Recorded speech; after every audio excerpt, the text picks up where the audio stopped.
bagaimana BPBD Kota Sorong memetakan wilayah-wilayah yang masuk dalam zona merah atau rawan bencana. Untuk wilayah-wilayah yang punya potensi bencana itu kami menyusunnya dalam satu dokumen namanya Kajian Risiko Bencana. Dari semua bencana alam itu, untuk bencana gempa bumi itu saja yang kita tidak bisa prediksi kapan terjadi. Bagaimana BPBD memastikan bantuan logistik nih bagi penyintas bencana tersalurkan secara tepat sasaran dan juga transparan? Pada saat tanggap darurat itu selain pos komando yang kita buka, ada namanya pos logistik. Jadi pos logistik itu menampung semua logistik, baik itu yang disiapkan oleh pemerintah daerah, tapi juga berupa sumbangan-sumbangan dari masyarakat.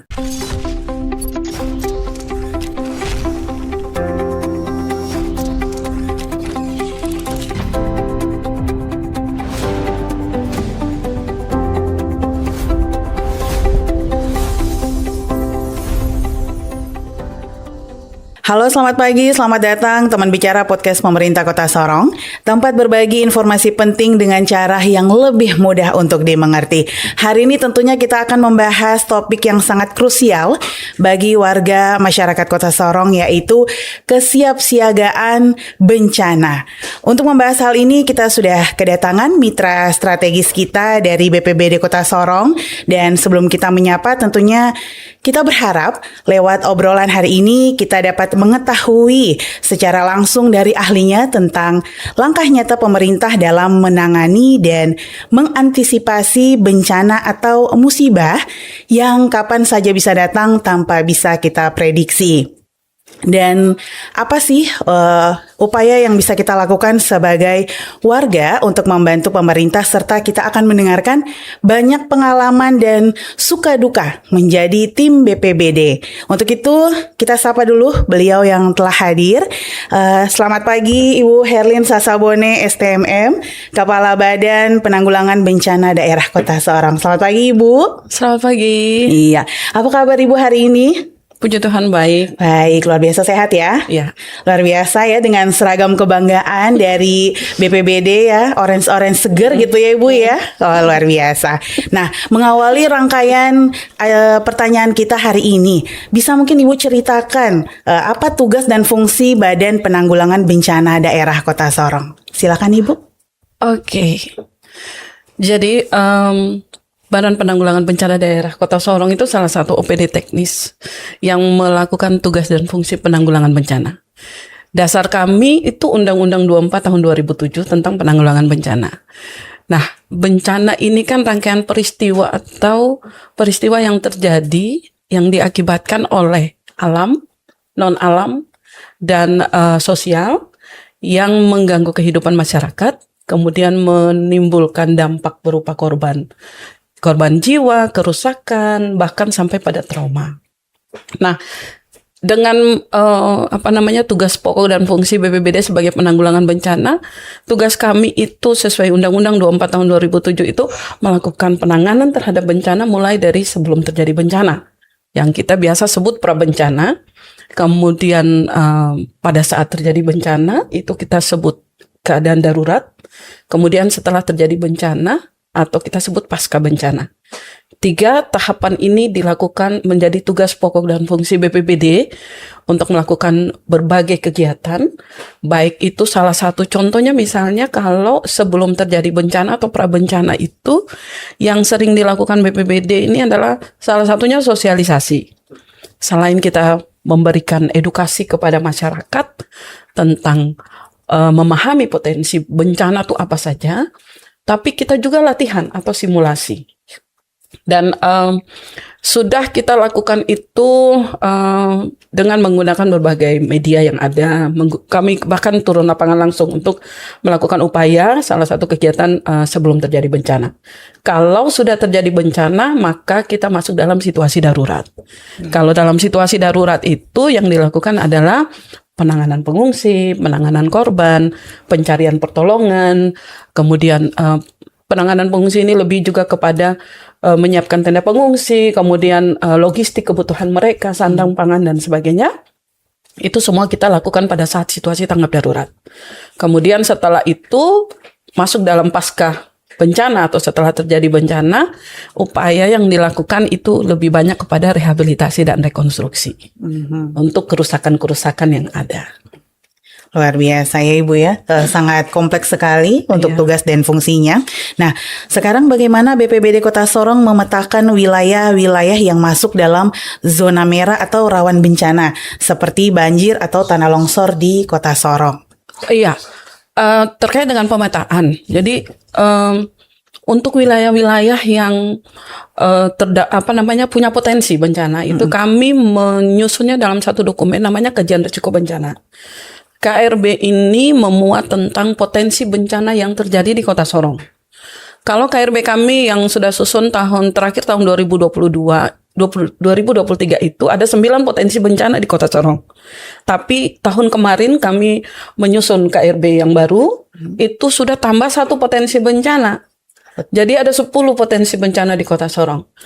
Yang sering terjadi itu banjir, kemudian gempa bumi, banjir bandang, kekeringan, kebakaran hutan dan lahan, kemudian abrasi, cuaca ekstrim,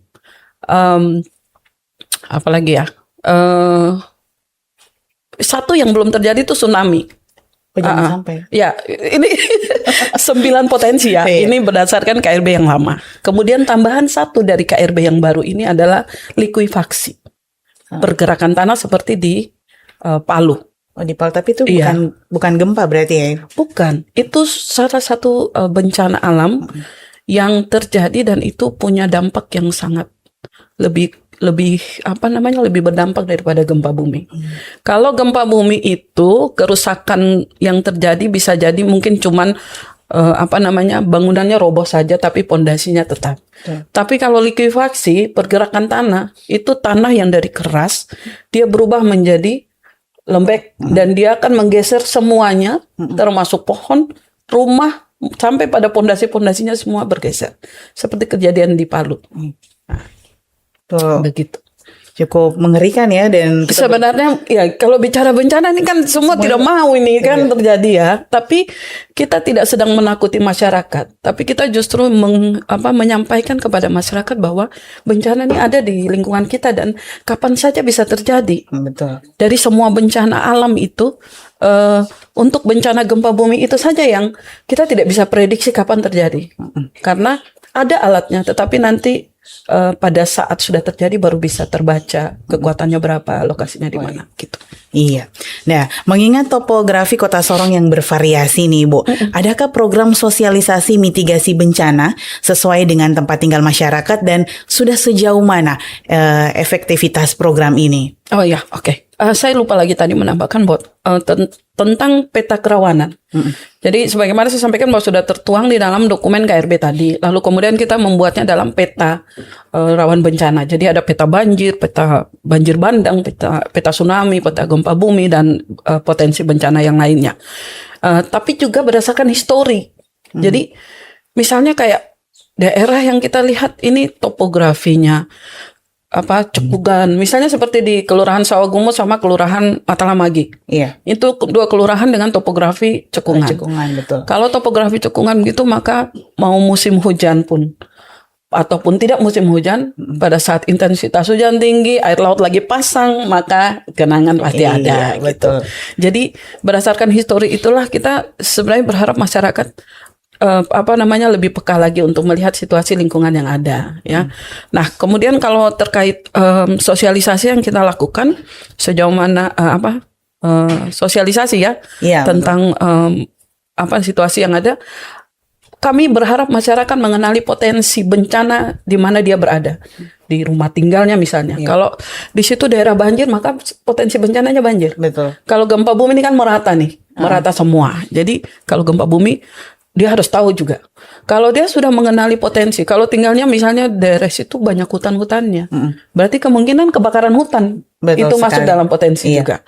Terus misalnya apalagi potensi bencana yang lain. Jadi minimal dia sudah tahu dulu saya tinggal di sini daerah banjir, maka yang harus saya lakukan apa?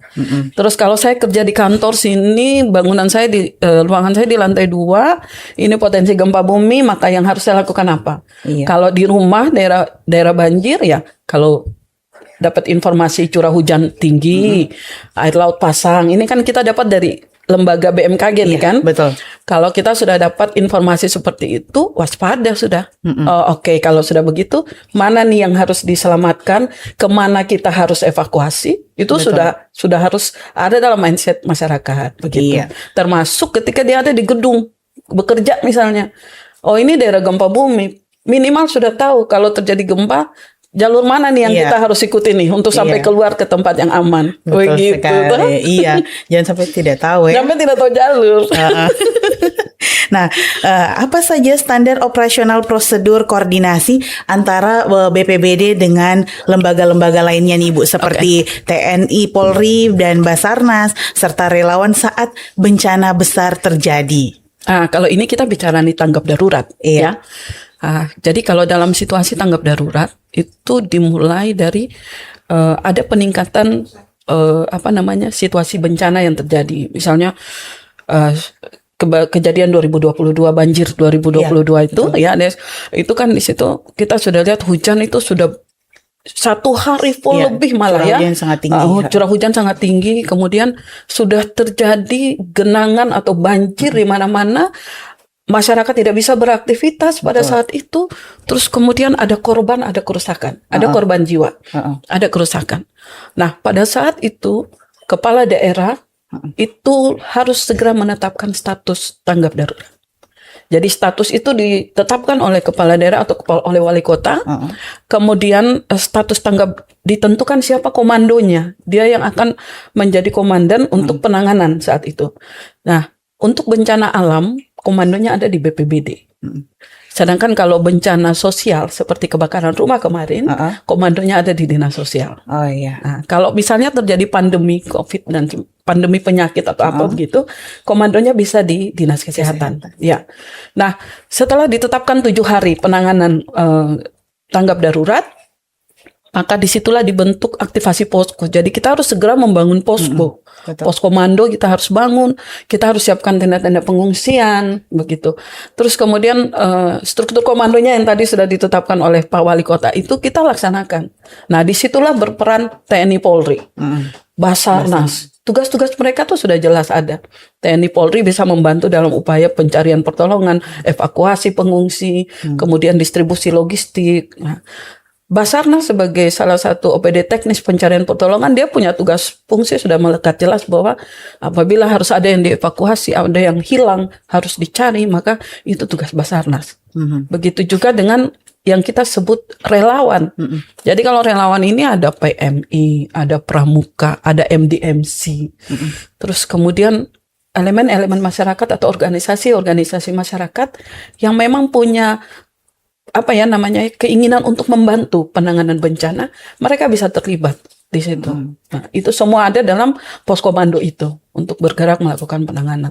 Jadi sudah dengan dengan sistemnya masing-masing ya. Iya, betul. Jadi di situ sudah terbagi siapa melakukan apa, menggunakan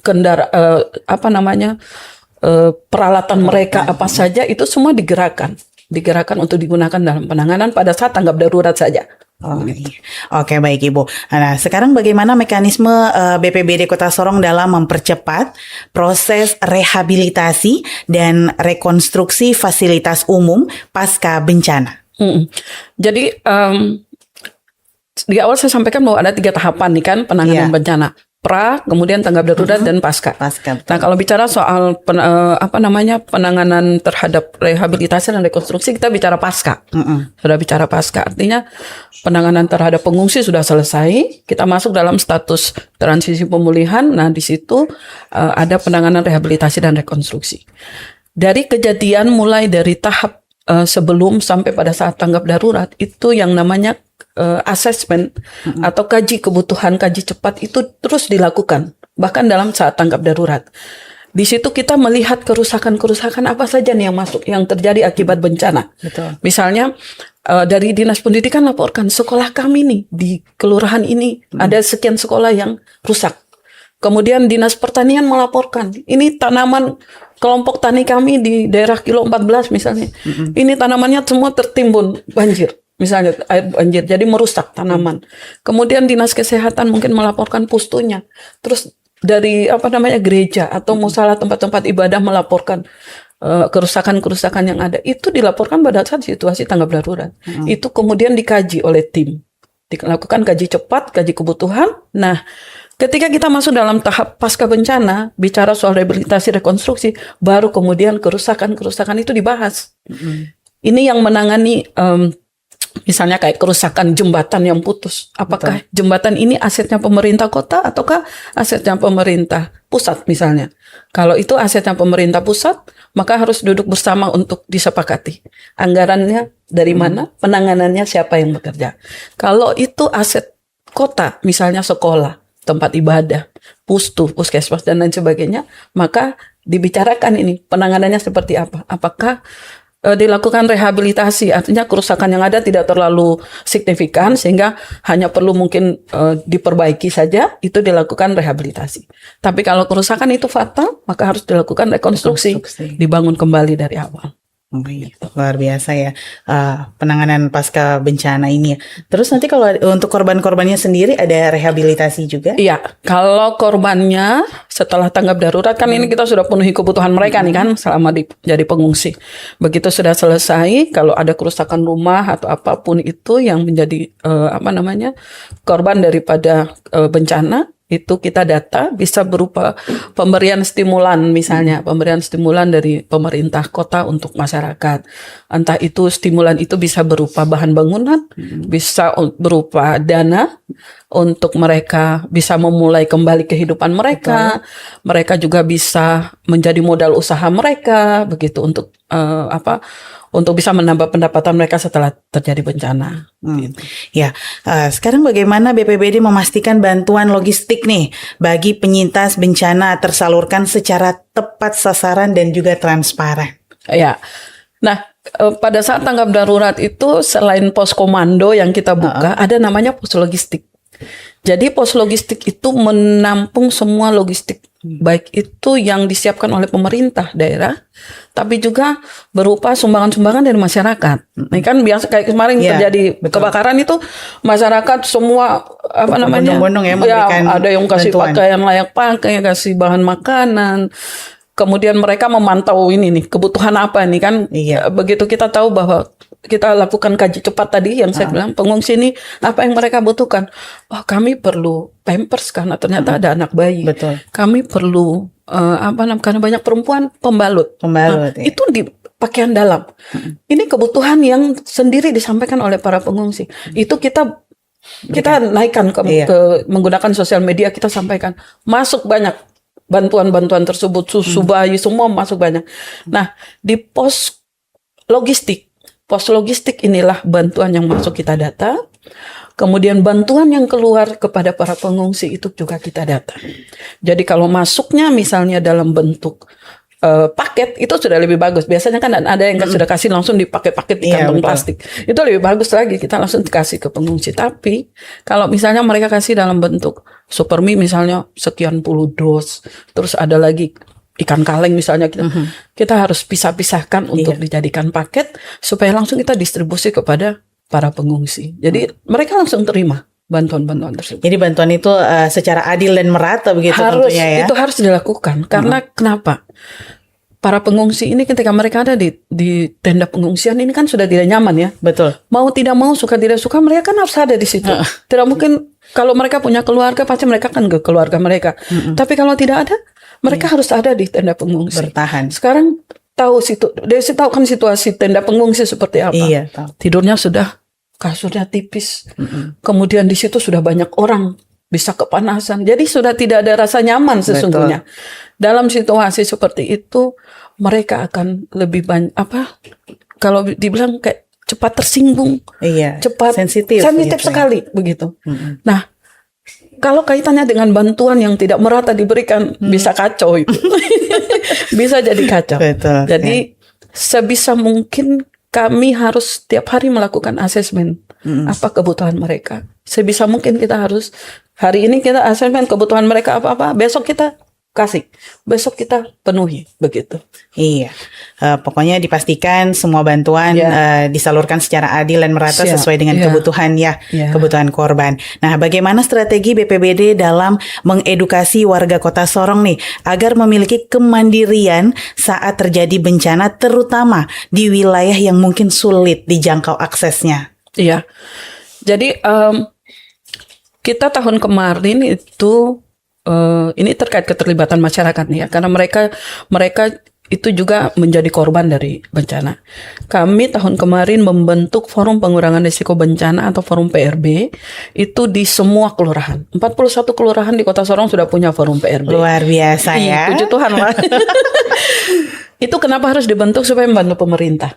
Karena ketika terjadi bencana kita mungkin pemerintah tidak bisa langsung saat itu melakukan penanganan. Nah, Forum PRB ini kita libatkan di situ tokoh pemudanya, RT RW-nya, lurah, kemudian puskesmas, Babinsa, Babin Kamtipmas, terus kemudian tokoh perempuan. Itu semua mereka terlibat di dalam Forum PRB di setiap kelurahan. Nanti kami harus melakukan pengembangan kapasitas buat mereka. Sehingga kita latih mereka, kita sosialisasikan kepada mereka tentang bencana. Mereka ketika terjadi, Tuhan tidak minta nih. Tapi kalau sampai terjadi, mereka lah garda terdepan kita untuk melaporkan. Ada kerusakan atau tidak, ada korban atau tidak, harus ditangani seperti apa. Mereka yang akan laporkan itu lebih cepat kepada kita dibanding kita berharap kita punya pegawai misalnya nih untuk langsung turun. Pasti ini kan kalau sudah kejadian, masing-masing selamatkan keluarga dulu toh. Betul. Masing-masing selamatkan keluarga dulu. Nah, tapi dengan kita punya tim ini di lapangan, walaupun sambil menyelamatkan keluarga, mereka bisa langsung kemudian menginformasikan situasi yang terjadi di situ. Oh gitu ya Ibu ya. Nah, teman bicara podcast pemerintah Kota Sorong, tadi kita sudah membahas secara lengkap ya mengenai tugas, fungsi, dan apa saja program dari BPBD Kota Sorong. Kita break sejenak untuk kita akan masuk ke dalam sesi berikutnya.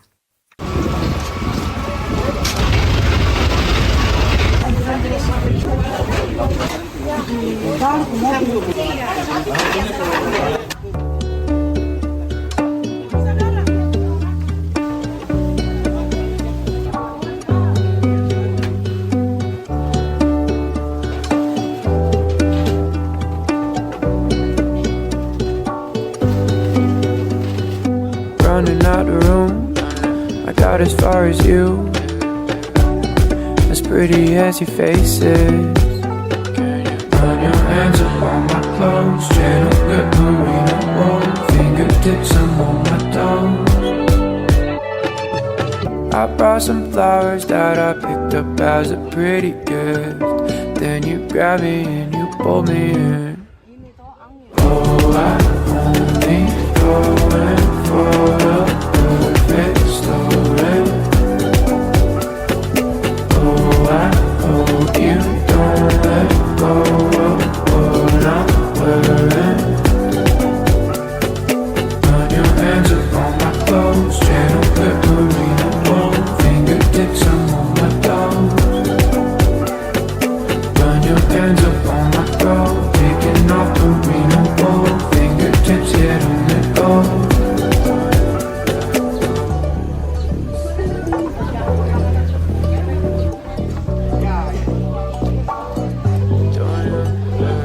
What am I to do?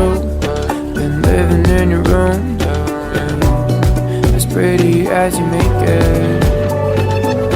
I brought some flowers that I picked up as a pretty gift. Then you grabbed me and you pulled me in. Oh, I'm only going for the perfect story.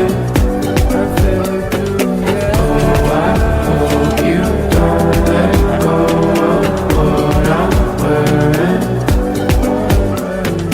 Run your hands up on my clothes, channel good marina roll. Running out the room, I got as far as you, as pretty as your face is. Iya, balik lagi teman bicara podcast pemerintah Kota Sorong. Tadi kita sudah membahas semua program, tugas dan fungsi dari BPBD Kota Sorong. Sekarang kita mau lihat dari sisi lain BPBD Kota Sorong. Apa tantangan tersulit yang dihadapi tim BPBD di lapangan baik secara teknis maupun secara emosional, Ibu? Silahkan. Ya, kalau tantangan biasanya kalau kerja tim itu pasti komunikasi. Itu menjadi kendala sekali saat kita harus lakukan kerja tim bersama-sama untuk melakukan penanganan. Kenapa? Karena yang terlibat nih bukan pemerintah Kota Sorong saja nih kalau penanganan darurat. Ada TNI Polri yang kita libatkan, ada relawan-relawan dengan basic mereka masing-masing gitu. Jadi menyatukan persepsi bahwa ini yang kita sedang tangani ini adalah masyarakat terdampak dari bencana banjir misalnya, sehingga ego-ego sektoral dari masing-masing itu tidak kelihatan di lapangan. Kita harus kerja di bawah satu komando, ini yang agak susah, apalagi ya teman-teman kita dari TNI Polri ya. Tapi sejauh ini yang kami lihat sudah cukup baik, sangat baik sekali. Ketika komunikasi itu dan koordinasi itu kita bangun dengan pimpinan mereka, maka kerja di lapangan itu berjalan dengan baik. Sejauh ini yang kami lihat seperti itu. Kemudian tantangan berikut itu terkait sumber daya. Tahun ini pegawai kami 30, sudah jadi 30. Sebelumnya itu 18. Oh, berarti mengalami kenaikan yang cukup signifikan ya? Iya, terus kami juga terbatas di peralatan atau perlengkapan. Kenapa? Karena setiap tahun pasti ada kejadian bencana yang walaupun tidak ada penetapan status darurat, tidak ada pengungsinya, tapi misalnya seperti longsor, tiba-tiba angin kencang, ada rumah yang kena timpa pohon gitu. Harus ada logistik yang kita kasih ke mereka gitu. Jadi keterbatasan logistik itu juga menjadi kendala kami untuk melakukan penanganan secara cepat itu. Kemudian peralatan tadi yang saya sampaikan, selain karena kita ini seharusnya BPBD itu dia berdiri sendiri kantornya, tidak satu gedung, satu tempat dengan kantor-kantor lain. Kenapa? Karena dari pusat sudah mengatur seperti itu, sehingga ketika kita mendapat bantuan distribusi, kita sudah punya gudang sendiri, kita punya kantor sendiri yang dari pusat lebih bisa konsentrasi lah, lebih bisa memperhatikan gitu.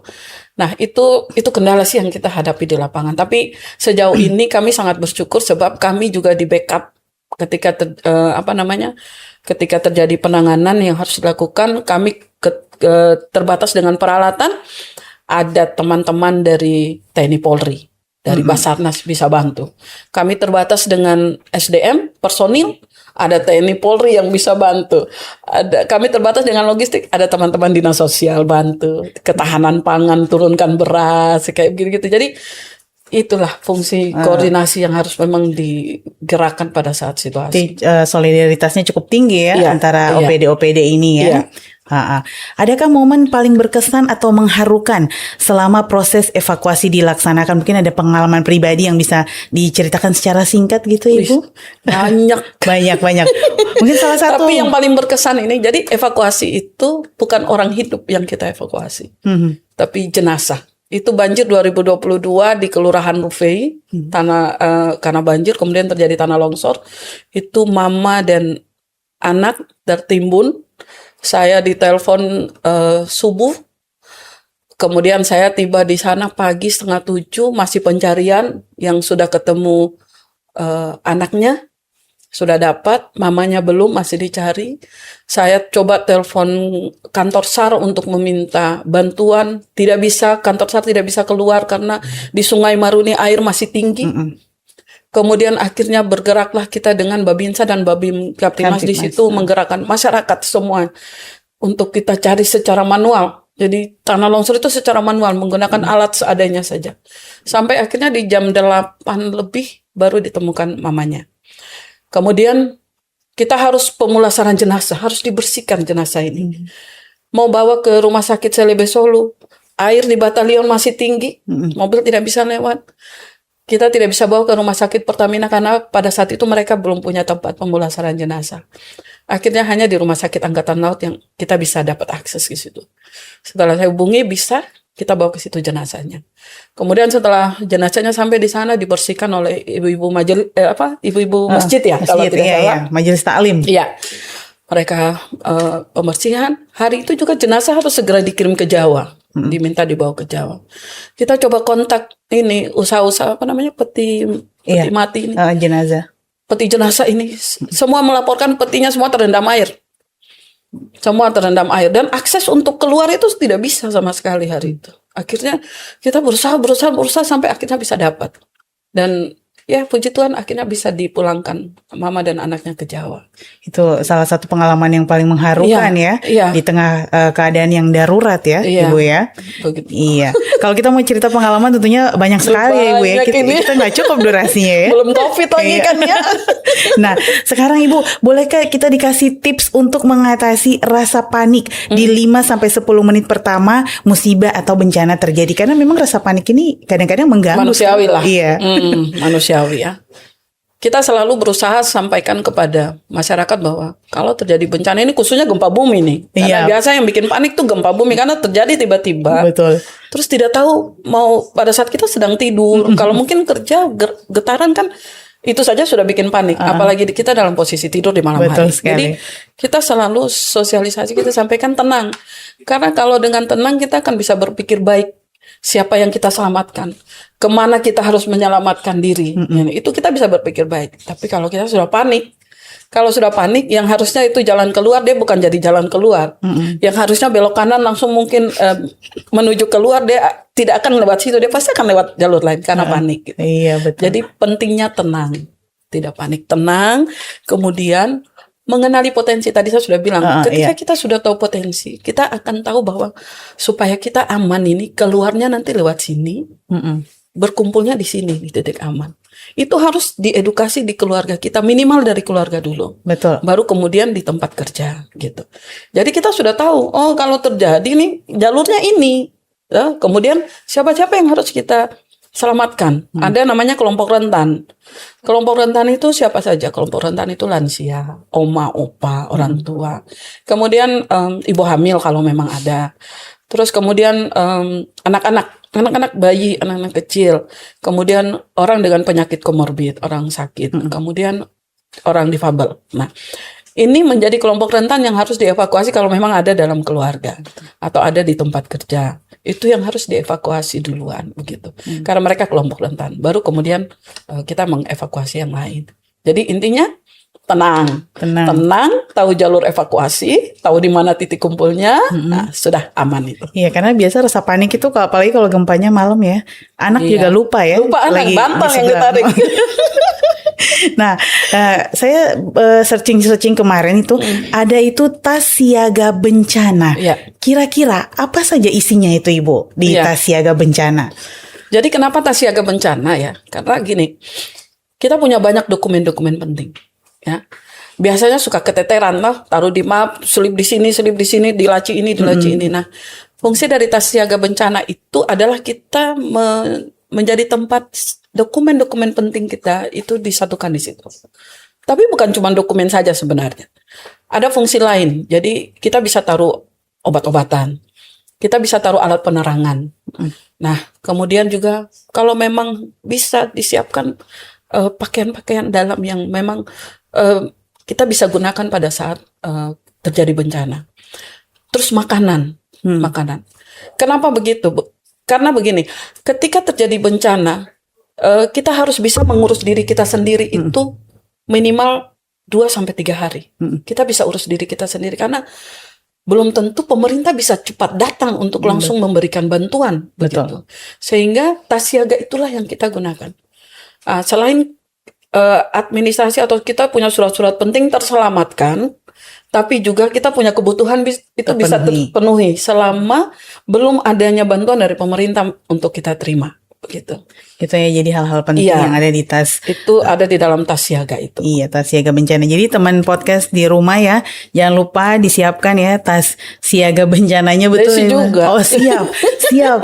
Nanti saya tetap siapkan. Iya. Nah, sebelum kita masuk ke segmen terakhir nih, kita mau main games dulu, Ibu, boleh ya? Boleh. Ya, mitos atau fakta. Silahkan Ibu jawab nanti sesuainya mitos atau fakta ya. Ya, mitos atau fakta, saat terjadi gempa, hal yang pertama sekali dilakukan adalah segera berlari keluar bangunan. Mitos atau fakta? Kalau pada umumnya sih fakta itu yang dilakukan ya. Tapi Iya. sesungguhnya jangan begitu juga. Heeh. Kita sebelum berlari harus berlindung dulu. Oh iya, betul. Gitu. Iya. Jadi itu apa jawabannya? Mitos apa fakta? Sesungguhnya itu kenyataan yang sering terjadi. Iya, tapi Fakta itu ya. sebenarnya mitos ya. Iya. Jadi sebenarnya tidak boleh berlari. Kita harus berlindung dulu. Berlindung dulu. Kalau gempa bumi maka kita harus mencari tempat pelindungan di bawah Betul meja. sekali. Iya, gitu betul kan. sekali. Melindungi diri dulu.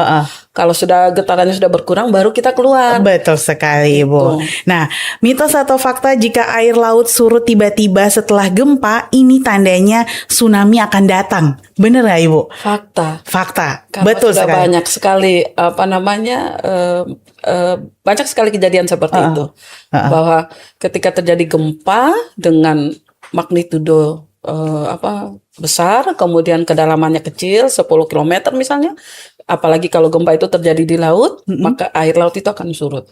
Dan dia akan kembali dengan kekuatan yang besar, dan itu yang disebut tsunami. Oke.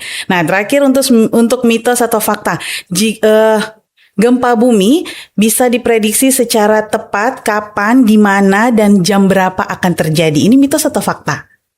Mitos dong. Oh, mitos ya. Iya, tidak bisa diprediksi kapan terjadi. Iya, oke. Tepuk tangan dulu ya untuk games mitos atau fakta ya. Penonton kita di sini ada 200.000 orang, luar biasa di studio ini. Nah, terakhir, apa harapan BPBD Kota Sorong ke depannya? Iya, sebagai OPD penanggulangan bencana ini kita sangat berharap bahwa dalam penanggulangan bencana ini bisa melibatkan semua terlibat lah. Karena bencana ini kan dia tidak mungkin datang dia mau pilih-pilih, saya mau ke Desi ini, cari rumahnya Desi, saya mau ke situ, tidak kan?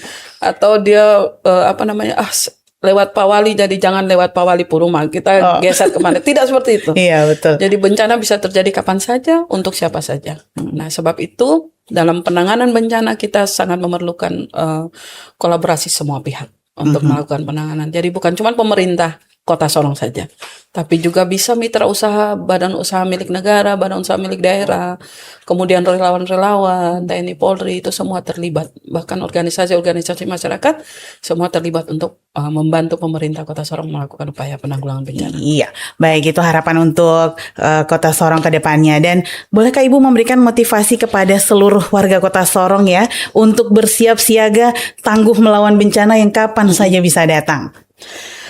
Ya, bencana itu sesuatu yang tidak kita harapkan, tapi kalaupun sudah terjadi, minimal kita bisa meminimalisir dampak, baik itu kerusakan, tapi juga korban. Nah, cara meminimalisirnya yaitu tadi melalui sosialisasi, ya, mengenali potensi bencana di lingkungan gimana saja kita ada. Kalau kita hari ini ke Jakarta misalnya, tolong harus Desi dinas di Jakarta, jangan masuk di hotel langsung masuk di kamar. Tapi harus lihat di hotel-hotel itu kan ada jalur evakuasi. Betul. Kan. Harus lihat di mana tangga daruratnya. Gitu. Jadi itu berlaku untuk semua, dimanapun kita. Ketika kita ada di tempat itu selama beberapa hari, kita harus lihat, oh ini kalau sampai terjadi situasi begini, kita nanti harusnya lewat sini. Kita harus kumpulnya di sini. Jadi selain mengenali potensi, kita tahu jalur-jalur evakuasinya. Kemudian selain itu juga pelibatan masyarakat ini, kita berharap bahwa mari bersama pemerintah membantu menjaga, misalnya seperti BPBD kita sudah siapkan rambu-rambu evakuasi. Tolong dijaga.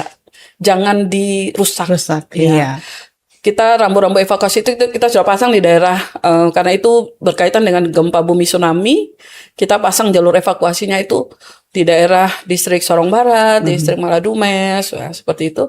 Kita berharap itu dijaga oleh masyarakat karena ada banyak kami dapati di lapangan rambu-rambu yang harusnya arahnya naik ke gunung dibelokkan ke arah laut. Nah, bayangkan kalau orang sudah evakuasi panik, harusnya mengikuti rambu-rambu itu sebagai penunjuk ke tempat yang aman, tapi karena ada orang-orang yang tidak bertanggung jawab merubah arah itu, mereka akhirnya pasti mengarah ke tempat yang lain. Nah, jadi menjaga apa yang sudah dibuat oleh pemerintah untuk menjamin keselamatan masyarakat itu harus dijaga dengan baik. Kemudian menjaga lingkungan. Iya, Ya, itu yang utama sih. Utama sih. Karena kalau kita bisa jaga lingkungan, lingkungan bisa jaga kita juga. Betul, betul sekali. Nah, untuk BPBD Kota Sorong sendiri, apakah ada sosial media atau nomor WhatsApp mungkin yang nanti bisa dihubungi ketika bencana atau keadaan darurat terjadi? Silahkan. Ya, kami punya 3 akun sosial media. Akun FB kami itu BPBD Kota Sorong, kemudian ada Instagram itu BPBD_Sorong, kemudian TikTok itu BPBD.Sorong. Ya, jadi bisa dihubungi semua Boleh, lewat akun silakan. sosial ya? Ya, bisa. Baik. Atau datang langsung melaporkan kejadian di kantor BPBD pun kami siap. Oke, teman bicara jangan lupa di follow tadi semua sosial medianya, mungkin nanti ada di bawah sini ya untuk BPBD. Iya, tidak terasa nih Ibu Herlin, kita sudah ada di penghujung obrolan hari ini. Tentunya di padatnya jadwal Ibu, kami ucapkan terima kasih sudah menyempatkan diri untuk hadir di sini, berkenan berbagi informasi dan pengalaman di studio kita ini. Boleh sekali lagi kita beri tepuk tangan dong ya. Ya, 200.000 penonton ya. Ya, teman bicara pesan besarnya yaitu kesiapsiagaan bukan cuma tugas pemerintah, tapi tugas kita semua. Mari kita mulai dari hal-hal kecil, perhatikan lingkungan sekitar, siapkan tas siaga, dan tetap saling peduli karena Kota Sorong yang tangguh dimulai dari warga yang siaga. Saya Desi, host pagi ini pamit undur diri. Kita ketemu lagi di episode berikutnya. See you. Terima kasih. Terima kasih.